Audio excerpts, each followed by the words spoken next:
the Ummah, and you've created the perfect suicide bomb. And the intelligence community tells us that there are thousands of these 18 to 25-year-olds right now throughout the United States waiting for a signal to create chaos in the streets of America because you behave the way you think. Mal, I'd like you to add on to that and possibly provide us some textual support from Islamic doctrine itself that initiates this kind of behavior from Muslims. Well, if you look at Surah number 2, it says, fight against them until idolatry is no more, until fitna is ceased. So therefore, what we're looking at in here, when Muhammad came to Mecca, and he realized that he's fighting against the Quraysh tribes, and he went and fought against all the 360 gods except Allah. All these gods were referred to as Allah. So therefore, he came and brought about, his only God above all these gods. And when he went to Medina, things has changed. And now what happened is the promise over there while he was in Medina, just like Anjam al-Chowdhury says, he said, we are at war with you. We are commended to fight you. Why? Because it is for freedom. We come in to fight you to free you from this. So the Jews lied about all those prophets that they were Jewish prophets, and the Christians lied about the Father and the Son and the Holy Spirit. So therefore, both these are bringing back again false gods. So therefore, they are mandated to slay the enemy wherever they find them. That's in Surah 5 and 9. So now what happened is we're fighting people that in the name of love, in the name of purity, in the name of freedom for non-believers, they are coming here to change our world from within. But nevertheless, in the war itself, this is where the price, that what everybody, just like what Tom said earlier, it is you have booties, you get the women, you get the monies, you get the finances, and you get virgins in paradise, and you get alcohol, and you get little boys, and you get river of alcohol. You get everything that you don't have on earth is permitted if you will give your blood as a sacrifice for a God that they have no relationship with him, that they never heard his voice, he never did the miracle. Even Muhammad, the Prophet of Islam, he said, I'm only a messenger. So therefore, I have nothing else to do in here. But nevertheless, so we come in here to the people that are mandated that one day to finish the great Commission. Christianity had the Great Commission, is to go to the whole world and bring everybody, to God, to heal the sick, to bring everybody who's lost. But the mandate of Islam by Muhammad, the Prophet of Islam, and Allah, the God of Islam, mandate them to go and destroy the nations, that is, until there's no God but Allah and Muhammad, his only prophet, his prophet. So therefore, he said, after that, in the same hadith, he said, if they do not, concede to you, then it's permitted to you to take their children, their women, their nation, their homes, their finances, their economy, their government, everything. That's a full permission. And Umar ibn Khattab, the second Khalifa, said to him, what happened to the man? He said, if they don't become Muslim, kill them. So when they're running airplane into our innocent people, this is a mandate, Islamic mandate. It's the Great Commission.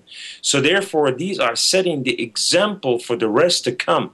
This is what, Faisal, the New York bomber said, we don't bow before any other religion.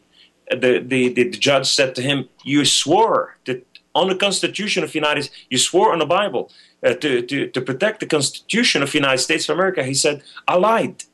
I swore to my God. I did not swear to your God.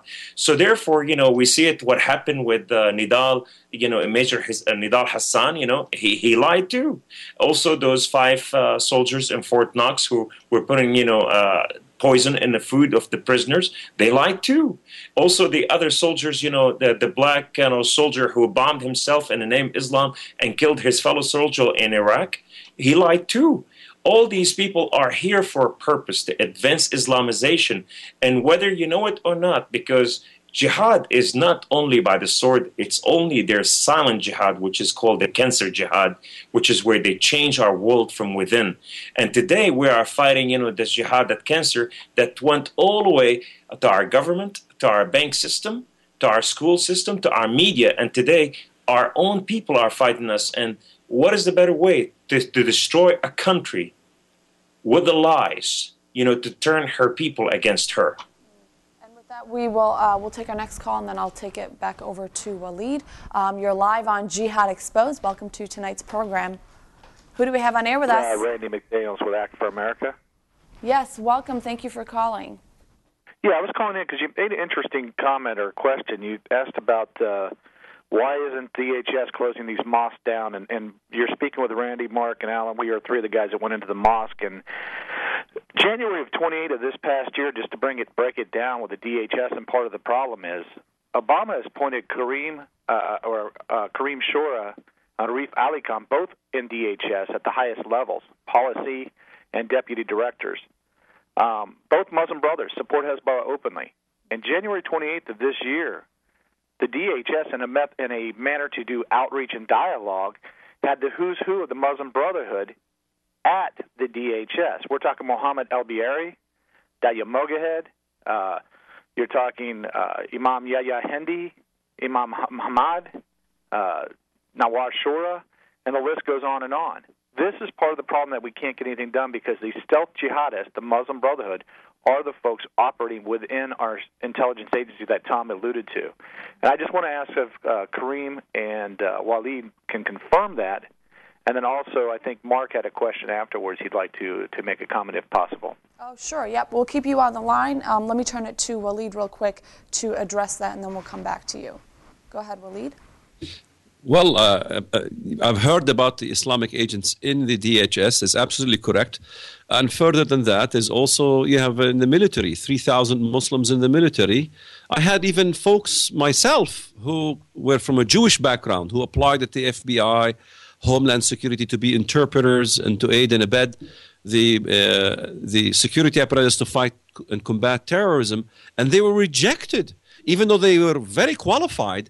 And they were told why they were rejected. They were rejected, they said, because their Jewish background or their Christian background does not adhere to a majority Muslim constituents who work in the field. So, in other words, they are throwing out the experts who come from a different religion or being Christian or being Jewish. I remember even in the Air Force Academy when I made the comment, I was with Kamal Salim. They asked me, how do we combat terrorism? I says, well, convert terrorists to Christianity. And I was condemned for what I said on the news media. The second day was headline news that I was spreading Christianity in the Air Force Academy. So, I guess a terrorist expert cannot be a Christian. He cannot be Jewish. He cannot be a Coptic Egyptian. But he must be either a Muslim or a progressive or an atheist. So that's the problem. It's been politicized. And the political correctness has entered into this apparatus and is in the White House itself. I mean, just as I mentioned, Joel Hunter, the pastor of Obama, seems to be working very closely with Mr. al-Musri, writing articles condemning Israel. So unless you're progressive, unless you agree with their agenda, you're not going to get that job. So Eric Holder seems to be following into the footsteps of President Obama, doing everything that he wants. And President Obama is kowtowing to this, and he wants to bring employees to work at the Washington, in the White House itself. And bringing more students from Egypt and Muslim students, that is. They're talking about bringing even, at one point in time, I remember they were talking about bringing the daughter of Qaradawi, Siham Qaradawi. Qaradawi supports suicide bombing, and he works for the